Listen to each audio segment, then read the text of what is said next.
নারকেলের পাটিসাপটার পুরটা আমি রেডি হয়ে যাবে।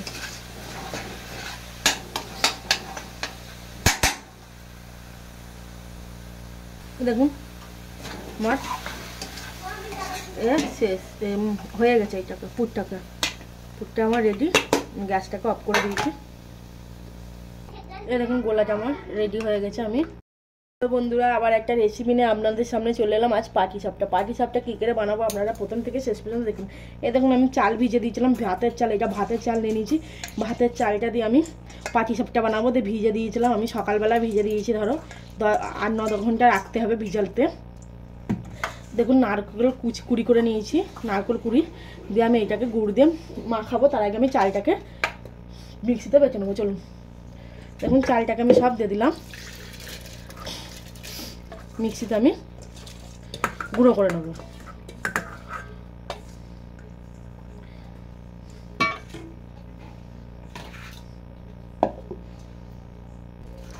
চালটা আমার বাটা হয়ে গেছে। এই দেখুন আমি চালটাকে ঢেলে নিলাম। আগে খানিকটা আমি বেটে নিয়েছি, দিয়ে ওতে আবার একটু চাল দিয়ে বেটে নিলাম। এই দেখুন আমি সুজিটা ভিজে দিয়েছিলাম, সুজিটাকে আমি একবার বেটে নেবো, তাহলে বেশি ভালো হবে। একটু জল দিয়ে দেবো, অল্প করে জল দিয়ে আমি এটাকে মিক্সিতে ঘুরে নেবো এক পাক। সুজিটাও আমি মিক্সিতে এক পাক ঘুরে নিলাম। দিয়ে আমি একটু জল দিয়ে এটাকে 1/2 মগ মতন জল দিয়ে আমি এটাকে ধুয়ে নেবো।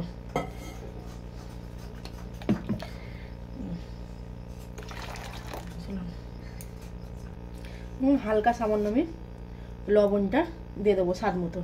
দিয়ে আমি এটাকে এভাবে ঘেঁটে নেবো। দিয়ে খানিকক্ষণ আমি 1/2 ঘন্টার মতন এভাবে ভিজতে দেবো। তারপরতে আমি চালগুলি এটা করে নেবো, নারকেলের পুরটা করে নেবো। দেখুন আমার একটু গাঢ় হয়েছে, আমি একটু জল দিয়ে দেবো হালকা করে, আর একটু জল দেবো। দেখুন অল্প করে একটু জল দিয়ে দিলাম। দেখুন জল দিয়ে আমি এটাকে এইভাবে ঘেঁটে নেবো। দেখছেন আমার জল দিয়ে এভাবে ঘেঁটে নিলাম। দিয়ে আমি 5 মিনিট এইভাবে রেখে দেবো। চলুন এবার আমি নারকেলটা রেডি করে নেবো। আমি কড়াইটা বসে দিয়েছি। কড়াই আমি একটু জল দিয়ে দেবো। দিয়ে আমি একটু চিনি স্বাদ মতন দিয়ে দেবো। 250 গ্রাম চিনি দিয়ে দিলাম। দেখুন 250 গ্রাম চিনিটাকে আমি দিয়ে দিলাম। দিয়ে ওটা আমি নারকেল কুড়াটাকে দিয়ে দেবো। এটাকে আমি খুব সুন্দর করে কষে নেবো। নারকেল কুড়াটাকে এইভাবে কষে নেবো। জলটাকে যতক্ষণ না মরছে ততক্ষণ আমি এটাকে কষতে থাকবো। দেখুন নারকেলটা আমার কষানো হয়ে গেছে, কেমন কষে দিয়েছি। এবার আমি এইভাবে একটু খেজুর গুড় দেবো। নারকেলটা চিনি দিয়ে করে নিয়েছি, অল্প করে খেজুর গুড়ের সেনোটার জন্য আমি খেজুর গুড় অল্প করে একটু দেবো। দেখুন নারকেলটা কষানো হয়ে গেছে। আমার অল্প থেকে একটু খেজুর গুড়ের রস আমি এই খেজুর গুড়টাকে দিয়ে দিলাম। এই রসটাকে মারলে আমার রেডি নারকেল কড়াটা। নারকেলের পাটিসাপটার পুরটা আমি রেডি হয়ে যাবে।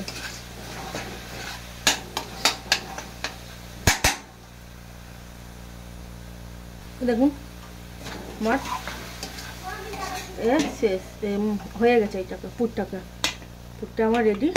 গ্যাসটাকে অফ করে দিয়েছি। দেখুন গোলাটা আমার রেডি হয়ে গেছে। আমি এবার পিঠের জন্য রেডি করবো। চলুন পুরটাও আমার হয়ে গেছে, গোলাটাও রেডি। পাটিসাপটা তৈরি করব।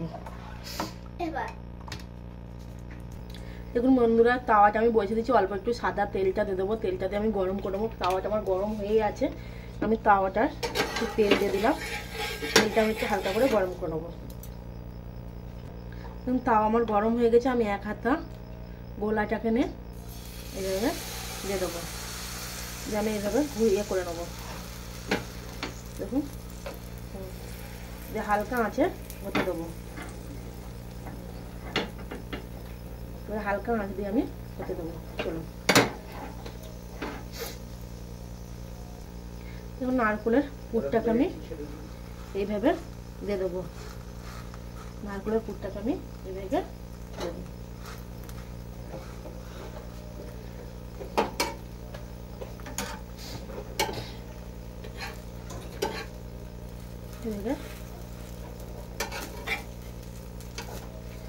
গরম হয়ে গেছে খুব।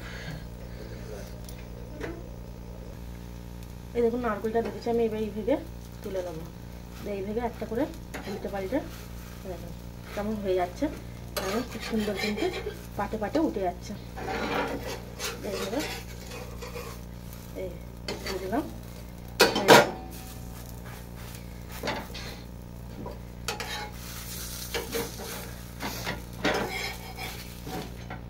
কেমন হয়েছে কিন্তু বলবেন কমেন্ট করে, অবশ্যই কমেন্টে বলবেন। এইভাবে আমি একে একে দিয়ে দেবো। দেখুন আবার এই দিয়ে দিলাম গোলাটা, এইভাবে আমি এ করে নেবো।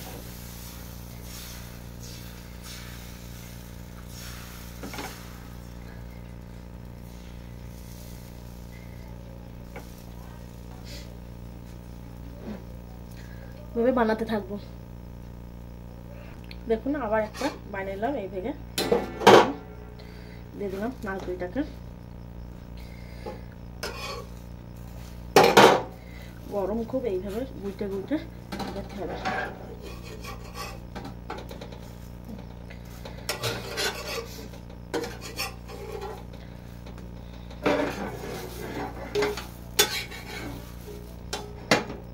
দেখুন দুটো তিনটে পাটিসাপটা আমার হয়ে গেছে। এই দেখুন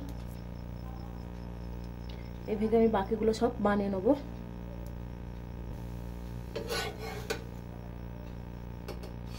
আমি এইভাবে সবগুলো বানিয়ে নেবো। দেখুন পিঠাগুলো কেমন বানাচ্ছি, আমার হয়ে গেছে। দেখুন বন্ধুরা আমার পাটিসাপটা রেডি। আপনাদের যদি পাটিসাপটাটা ভালো লেগে থাকে প্লিজ একটা লাইক কমেন্ট শেয়ার করে দেবেন। ফেসবুক পেজ থেকে দেখলে অবশ্যই ফেসবুক পেজটাকে ফলো করে দেবেন। ইউটিউব চ্যানেল থেকে দেখলে ইউটিউব চ্যানেলটাকে সাবস্ক্রাইব করবেন। এই দেখুন পাটিসাপটাতে দেখুন কেমন ঝরঝরে হয়েছে। এই দেখুন আমি বার করে দিচ্ছি পুরো একদম।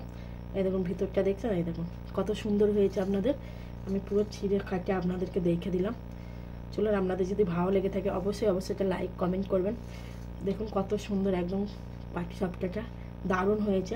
আপনাদের ভালো লাগলে like comment share, Facebook page থেকে দেখলে অবশ্যই ফলো, ইউটিউব চ্যানেল থেকে দেখলে অবশ্যই সাবস্ক্রাইব করবেন। ভালো থাকবেন, সুস্থ থাকবেন। আবার একটা নতুন ভিডিও নিয়ে আপনাদের সামনে চলে আসবো।